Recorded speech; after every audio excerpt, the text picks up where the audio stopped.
ایان میں تم سے ملنا چاہتی ہوں، ہوٹل بلو مون کے کمرہ نمبر 152 میں تم آ جاؤ۔ Alvina thank you. کس بات کا؟ الوینا نے حیران ہو کر کہا۔ تم نے مجھے خوشبو کی تصویروں کی جو البم دی اس کے لیے۔ اچھا، الوینا نے کہا۔ میں اپنے کمرے سے باہر نکلا اور کار کی طرف بڑھا۔ کار باہر نکالی اور سڑک پر کار دوڑانے لگا۔ وفا سامنے بالکنی میں کھڑی تھی۔ میری بے روحی دیکھ کر وہ بالکنی میں ٹہلنے لگی تھی۔ وفا نے بھی جلدی سے اپنی کار نکالی اور میرے پیچھے چلنے لگی۔ وہ میری سرگرمیاں جاننا چاہتی تھی اور میں اس بات سے بے خبر تھا کہ وفا میرے پیچھے آ رہی ہے۔ ہوٹل کے پارکنگ میں میں نے گاڑی پارک کی اور ہوٹل کے اندر چلا گیا۔ وفا نے بھی اسی ہوٹل کے دوسرے سائڈ کی کار پارکنگ میں کار کھڑی کی اور آہستہ آہستہ سے میرے پیچھے پیچھے چلی گئی۔ وہ بہت ہی احتیاط سے چل رہی تھی۔ میں اس کی نظروں میں تھا۔ تب وفا کو حیرت ہوئی کیونکہ میں ہوٹل میں پرائیویٹ رومز کی طرف جا رہا تھا۔ ایان کسی لڑکی کے ساتھ وقت گزارنا چاہتا ہے، وفا نے دل ہی دل میں کہا۔ میں پرائیویٹ روم کے راہداری میں سے گزر کر روم نمبر 152A میں داخل ہو گیا۔ کمرے میں الوینا موجود تھی۔ ایان صاحب آئیے، میں آپ کا ہی انتظار کر رہی تھی۔ آج الوینا بہت ہی حسین لگ رہی تھی۔ اس نے خوبصورت لباس زیبتن کیا ہوا تھا اور بال کھلے چھوڑے تھے۔ وفا کمرے میں ایان کو داخل ہوتے دیکھ چکی تھی۔ کمرہ اندر سے لاک ہو چکا تھا۔ سو وفا کاؤنٹر پر آئی۔ کاؤنٹر کے میز پر ایک ماڈرن لڑکی کھڑی تھی۔ آپ سے پوچھنا ہے کہ کمرہ نمبر 152 میں کون ٹھہرا ہوا ہے؟ لڑکی نے کی بورڈ پر انگلیاں دبائی۔ اسکرین پر خوشبو کا نام ظاہر ہوا۔ کوئی خوشبو نام کی لڑکی ہے، لڑکی نے مسکرا کر کہا۔ وفا کا رنگ غصے سے سرخ ہو گیا۔ یہ کتنے عرصے کے لیے خوشبو نے روم کی بکنگ کی ہے؟ وفا نے مسکرا کر پوچھا۔ میڈم صرف آج کے لیے یہ روم بک ہے، لڑکی نے کہا۔ Okay thank you. وفا ہوٹل کے باہر والے پورچ میں آ گئی اور ٹہلنے لگی۔ وہ میرے واپس جانے کا انتظار کر رہی تھی تو خوشبو ہے وہ لڑکی جسے ایان چاہتا ہے۔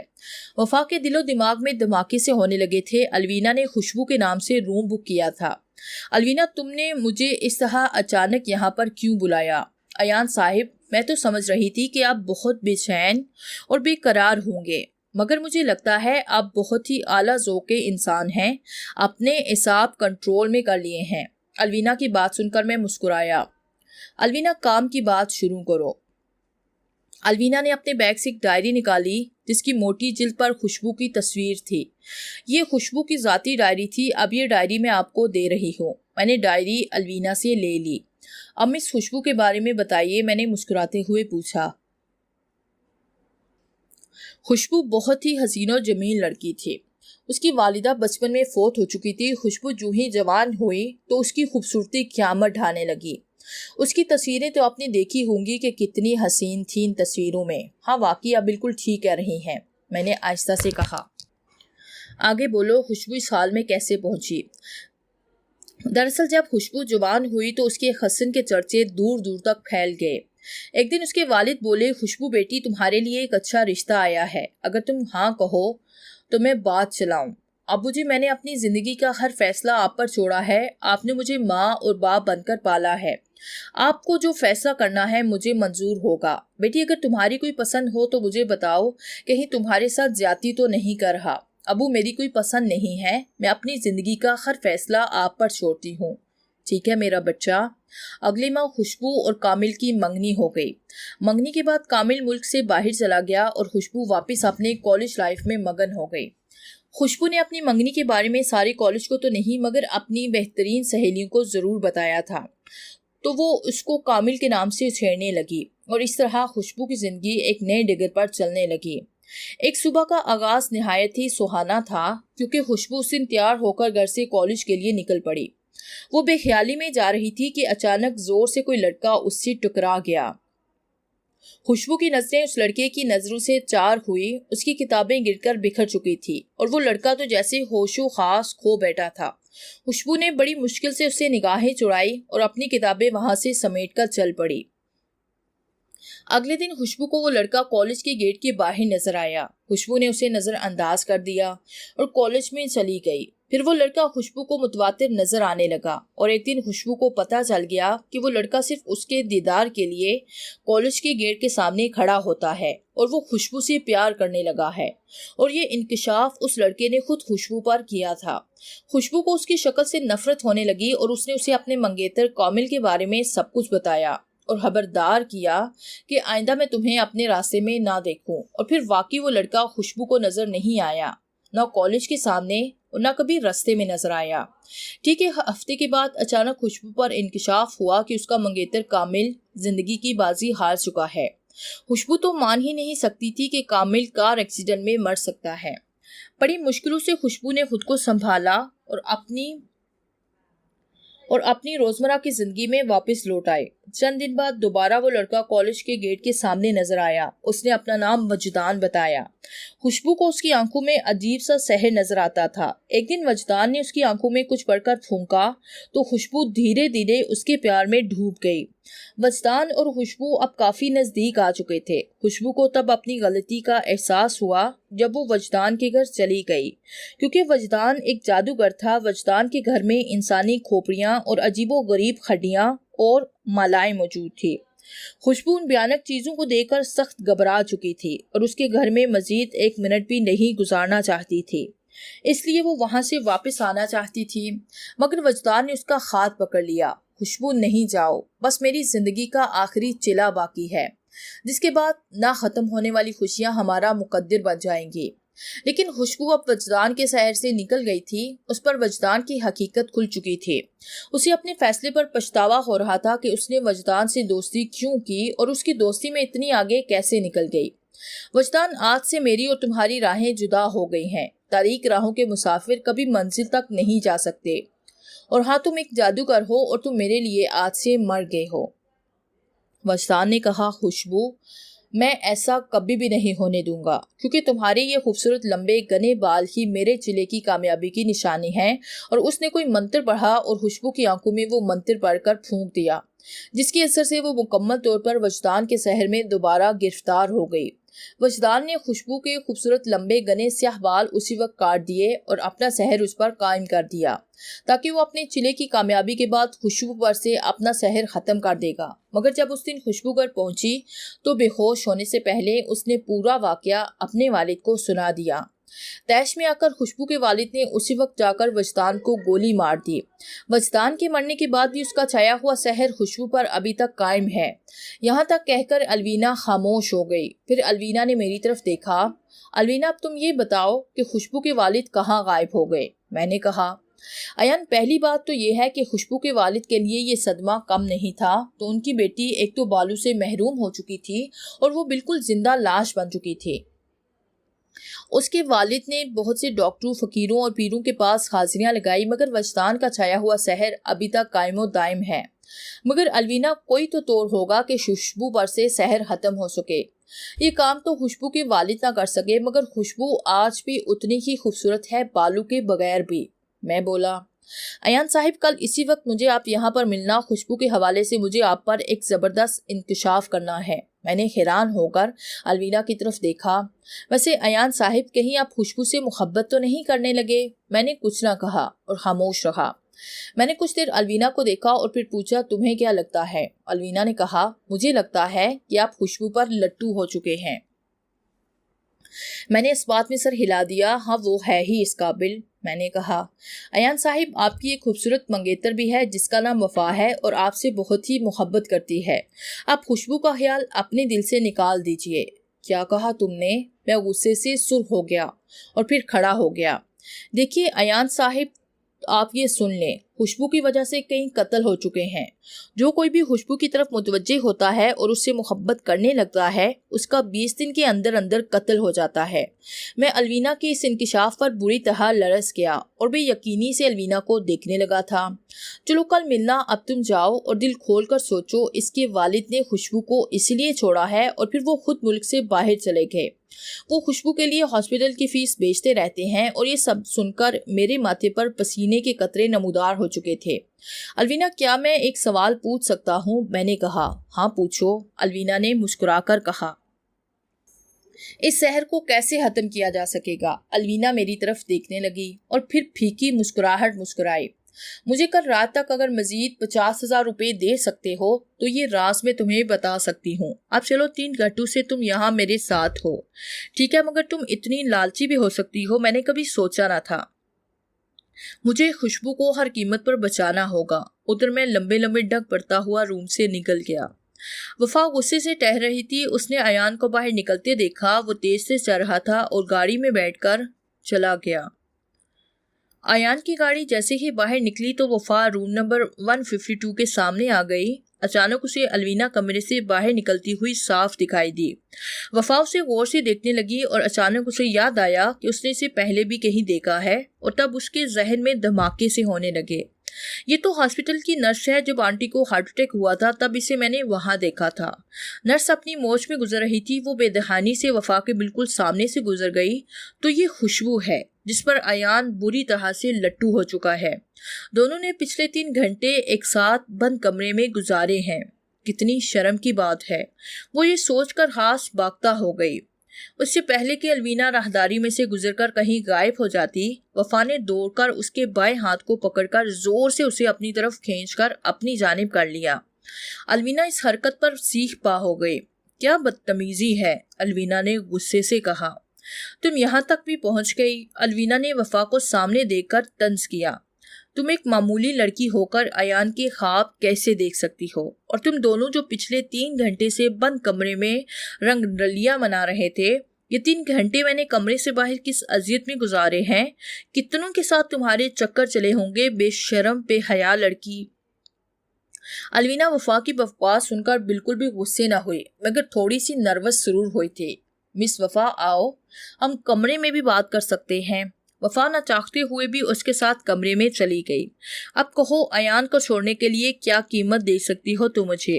الوینا نے ساری صورتحال سمجھ لی تھی اور اسے پتا چل چکا تھا کہ وفا غلط فہمی کا شکار ہے، اور اس کی غلط فہمی سے الوینا فائدہ اٹھانا چاہتی تھی۔ کیا؟ وفا کا منہ حیرت سے کھلا رہ گیا۔ تم اس کے پیسے سے پیار کرتی ہو یہ تو مجھے پتا تھا، مگر تم اتنی گھٹیا ہوگی یہ میں نے سوچا تک نہ تھا۔ تم یہ مت بھولنا کہ میرے پاس روپے کی کمی نہیں، مگر میں تمہیں 1 روپیہ بھی نہیں دوں گی، وفا نے آنکھیں نکال کر کہا۔ تب تک تم سلگتی رہنا، کل وہ پھر آئے گا اسی وقت جو آج آیا تھا، اور میرے ساتھ، الوینا نے مسکراتے ہوئے کہا۔ ایک زوردار تھپڑ وفا نے الوینا کے چہرے پر مارا۔ میں تمہیں جان سے مار دوں گی، اور اسے اگر وہ کل یہاں پر آیا تو آگ لگا دوں گی میں۔ میرا نام وفا ہے، اگر ایان کی بے وفائی واقعی سچ ثابت ہوئی تو زندہ تم بھی نہیں رہو گی، سمجھی تم؟ یہ تو ایک معمولی تھپڑ تھا، اگر وہ کل یہاں پر آیا تو میں تمہیں بہت بھیانک موت ماروں گی۔ وہ جانے کے لیے مڑی اور 2 قدم ہی چلی ہوگی کہ الوینا کی آواز سے اسے رکنا پڑا۔ جاتے جاتے ہماری بات بھی سنتے جاؤ۔ ایان بری طرح سے میرے پیار میں ڈوب چکا ہے۔ 5 لاکھ کی بہت بڑی رقم اس نے میرے نام کر دی ہے۔ اگر ایان کو تم پانا چاہتی ہو تو تم مجھے پورے 10 لاکھ کیش دے دو، ایان تمہارا ہو جائے گا۔ الوینا مسکرائی۔ شٹ اپ، ایان پاگل ہوگا جو اتنی بڑی اماؤنٹ تمہیں دے دے، مگر مجھ سے 1 روپے کی بھی توقع مت رکھنا۔ وہ تیز تیز قدم اٹھاتی ہوئی وہاں سے چلی گئی تو الوینا نے اپنے چہرے پر ہاتھ رکھا اور زور سے ہنس پڑی، شاید اپنی چالاکی پر یا وفا کی بے وقوفی پر۔ اس رات پوری طرح وفا بالکل بھی نہیں سوئی تھی، کیونکہ اس کے ذہن میں الوینا کی باتیں گردش کر رہی تھی۔ الوینا نے میری نیندیں اڑا دی تھی، اس قدر بھیانک انکشاف کیا تھا کہ میں خود کوئی بھی فیصلہ نہیں کر پا رہا تھا۔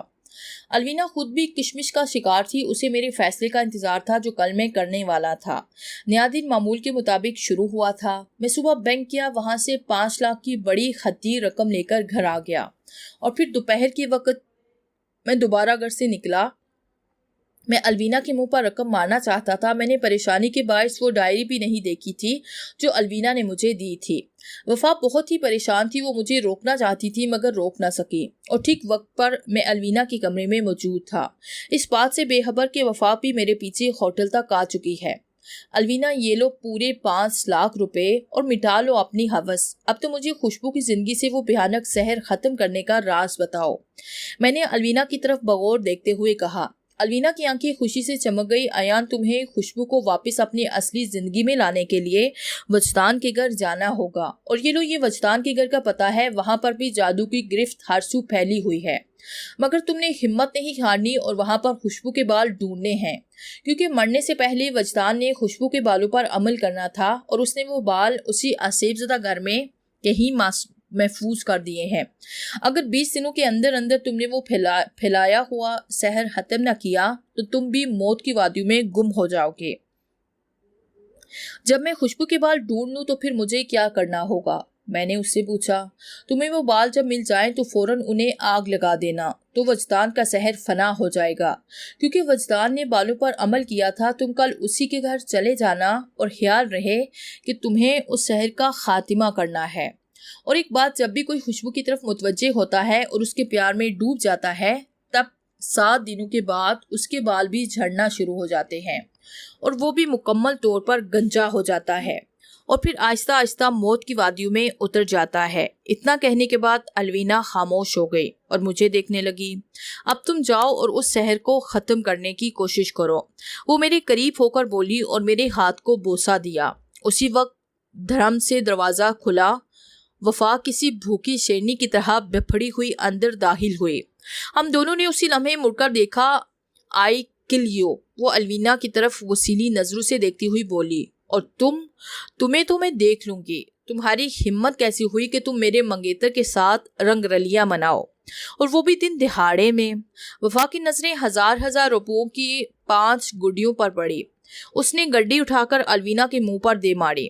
یہ سب اتنی جلدی ہوا تھا کہ الوینا کو اس نے موقع نہ دیا تھا۔ الوینا پاگروں کی طرح گڈیوں کو سمیٹنے لگی۔ دیکھا ایان، تم اس سے پیار کرتے ہو جسے تمہاری رقم سے پیار ہے، میں کچھ کہنا چاہتا تھا، مگر وفا سب حساب بے باک کرنا چاہتی تھی۔ اب کل ہی ہماری شادی ہوگی، آج ہی میں ڈیڈی سے بات کرتی ہوں، اور اگر تمہارے کرتوتوں کا علم تمہارے ماں باپ کو ہو گیا، ایان شرم کرو۔ چی، یہ ہے تمہاری محبت؟ وفا نے الوینا کی طرف اشارہ کیا۔ میں زور سے چیخا، تم اتنی زبان دراز ہو سکتی ہو، میں تم سے کبھی شادی نہیں کروں گا۔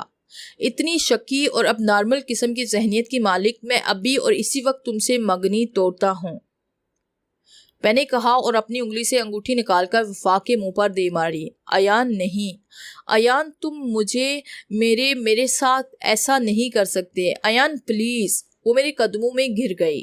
میرا چہرہ بالکل بے تاثر تھا۔ میں لمبے قدم اٹھاتا ہوا کمرے سے نکل گیا، جبکہ الوینا سارے معاملے سے بے خبر پیسے سمیٹ رہی تھی۔ وفا بھی آنسو پونچھ کر کمرے سے نکلتی چلی گئی۔ وفا جیسے ہی گھر پہنچی، وہ اپنے موبائل سے ایک نمبر ملانے لگی۔ دوسری طرف نمبر ریسیو کر لیا گیا۔ جی میم، کوکی بات کر رہا ہوں۔ کوکی وفا کے ڈیڈی کا خاص آدمی تھا۔ کوکی، تمہیں ایک چھوٹا سا کام کرنا ہے۔ جی میم، بولیے۔ کوکی آپ کے حکم کی تعمیل چند لمحوں میں کرے گا، غور سے سنو۔ میں تمہیں ایک ایڈریس سینڈ کرتی ہوں، آج رات تم نے بہت ہی بھیانک انداز میں اس لڑکی کا مرڈر کرنا ہے۔ جی میم، کام ہو جائے گا، کوکی نے ایسے اطمینان سے کہا جیسے اس کے لیے کوئی چھوٹا سا کام ہو۔ وہ نرس ہے اور یہ اس کے گھر کا پتہ ہے۔ صبح کے اخباروں میں اس کی بھیانک موت کی خبر سرخیوں میں شائع ہونی چاہیے۔ جی میم، آپ بے فکر رہیں، کام ہو جائے گا۔ میں بری طرح سے پسینے سے شرابور ہو چکا تھا، اس لیے میں فریش ہونا چاہتا تھا اور میں واش روم میں گھس گیا اور فوارے کے سامنے کھڑا ہو گیا۔ پانی میرے جسم کو بھگونے لگا۔ میں نے بے ساختہ اپنے گیلے بالوں پر ہاتھ پھیرے تو میرے ہاتھ میں مٹھی بھر بال آ گئے، جیسے کسی نے میرے بالوں کو جڑوں سے اکھاڑا ہو۔ جو بال میرے ہاتھ میں تھے میں نے فرش پر پھینک دیے اور واش روم سے نکل آیا۔ میں سمجھ چکا تھا کہ وجدان کے سحر نے میری زندگی کو بھی اپنی لپیٹ میں لے لیا ہے، اس لیے میں اس قصے کو ختم کرنا چاہتا تھا۔ میں نے اپنے کپڑے بدلے اور گھر سے نکل گیا۔ میں جلد از جلد وجدان کے گھر میں پہنچنا چاہتا تھا۔ رات کے 2:30 بجے کا وقت تھا۔ الوینا آج گھر میں دیر سے آئی تھی، اس لیے لمبی تان کر سو گئی تھی۔ کمرے کا دروازہ چرچراہٹ کی آواز پیدا کیے بغیر کھل گیا۔ 0 وولٹ بلب کی روشنی میں ایک کالا سایہ کمرے کے اندر داخل ہو گیا۔ یہ کوکی تھا۔ اس نے نقاب پہنا ہوا تھا، اس کے ہاتھ میں ایک بوتل بھی تھی جو کہ تیزاب سے بھری ہوئی تھی۔ پہلے اس نے الوینا کا گلا دبا دیا اور سوئی ہوئی الوینا کو ہمیشہ کے لیے سلا دیا۔ جب اس کا جسم مکمل طور پہ ٹھنڈا پڑ گیا تو بے رحم کوکی نے اس کے خوبصورت چہرے پر تیزاب پھینک دیا۔ بیچاری الوینا احتجاج بھی نہ کر سکی اور خاموشی سے موت کی آغوش میں چلی گئی۔ صبح ہی صبح پریس میں خبر پھیل چکی تھی۔ الوینا کے چہرے کی بھیانک تصاویر اخباروں میں شہ سرخیوں کے ساتھ شائع ہوئی۔ وفا نے جب انگریزی اور اردو اخباروں میں یہ خبر پڑھی تو ایک مسرت بھرا احساس اسے ہوا۔ ایان جسے تم چاہتے تھے اب وہ اس دنیا میں نہیں رہی۔ الوینا کی تصاویر اخباروں میں ایسی شائع ہوئی تھی کہ جیسے کوئی بھیانک چڑیل ہو۔ میں نے جب اخبار میں الوینا کی بھیانک موت کی خبر پڑھی تو مجھے دکھ تو ہوا، مگر میں سمجھا کہ شاید وجدان کے روح نے اس کا قتل کر دیا ہے، کیونکہ اس نے وجدان کے زہر کو ختم کرنے کا راز مجھے جو بتایا تھا۔ میں سیدھا صبح ہی صبح وجدان کے گھر چلا گیا۔ وہ گھر آبادی سے دور تھا اور جنگل کے قریب کا علاقہ تھا۔ میں نے گھر کا تالا توڑا، زنگ آلود دروازہ بھیانک آواز کے ساتھ کھل گیا۔ میں گھر کے اندر چلا گیا۔ ایک بہت بڑا درخت صحن میں تھا جو بہت ہی موٹا تھا اور سامنے 3 کمرے تھے۔ گھر میں ہر طرف جالے لٹکے ہوئے تھے جس میں بے شمار مکڑیاں تھیں۔ میں کمرے کے اندر گیا۔ کمرے میں جالے ہی جالے تھے اور ارد گرد چند کھوپڑیاں پڑی تھی۔ کمرہ وحشت سے بھرپور تھا۔ 2 صندوق بھی کمرے میں رکھے گئے تھے جو کہ خستہ حالت میں تھے۔ میں نے پہلے صندوق کو کھولا تو ڈر کے مارے میری آنکھیں حیرت سے پھیل گئی۔ صندوق میں 2 انسانی کھوپڑیاں تھیں جو کہ بہت ہی بھیانک لگ رہی تھی۔ میں نے دوسرا صندوق کھولا تو اس میں کچھ بھی نہیں تھا۔ میں دوسرے کمرے میں گیا، اس میں ایک بڑا صندوق رکھا تھا۔ میں نے اس صندوق کو زنگ آلود تالا ہتھوڑے کی 2-3 ضربوں سے توڑ ڈالا۔ صندوق کو کھولا، صندوق میں پرانے کپڑے تھے اور بال وغیرہ بالکل بھی نہ ملے۔ تیسرے کمرے میں بھی کچھ بھی نہیں تھا۔ میں بالوں کو ڈھونڈ ڈھونڈ کر تھک چکا تھا۔ سہ پہر تک میں کچھ بھی اس گھر میں نہ ڈھونڈ پایا تھا۔ میں تھک ہار کر اسی موٹے درخت کے تنے کے ساتھ ٹیک لگا کر کھڑا ہو گیا۔ میں بہت مایوس تھا کہ اب کیا کروں گا کہ اچانک میرے ماتھے پر کچھ نرم سی چیز پڑی۔ میں نے اپنے ماتھے پر ہاتھ پھیرا تو وہ کسی پرندے کی گندگی تھی۔ میری نظریں بے ساختہ اوپر اٹھی تو میری نظروں نے درخت کی شاخوں میں بالوں کا ایک گچھا دیکھا۔ پھر میں غور سے دیکھنے لگا تو مجھے محسوس ہوا کہ جس کی تلاش میں یہاں آیا تھا وہ میرے سامنے تھا۔ آہستہ آہستہ شام کے سائے پھیر رہے تھے۔ میں درخت پر بڑی مشکل سے چڑھا۔ واقعی وہ خوشبو کے خوبصورت بال تھے جو کہ درخت کی اونچی ٹہنی میں لٹک رہے تھے۔ میں نے پتلون کی جیب سے لائٹر نکالا اور اسی وقت میں نے ان بالوں کو آگ لگا دی۔ آگ کا لگنا تھا کہ پورا گھر کالے رنگ کے دھوئیں سے بھر گیا اور ہلکی ہلکی چیخیں پورے گھر میں گونجنے لگی۔ وجدان کا زہر ٹوٹ چکا تھا۔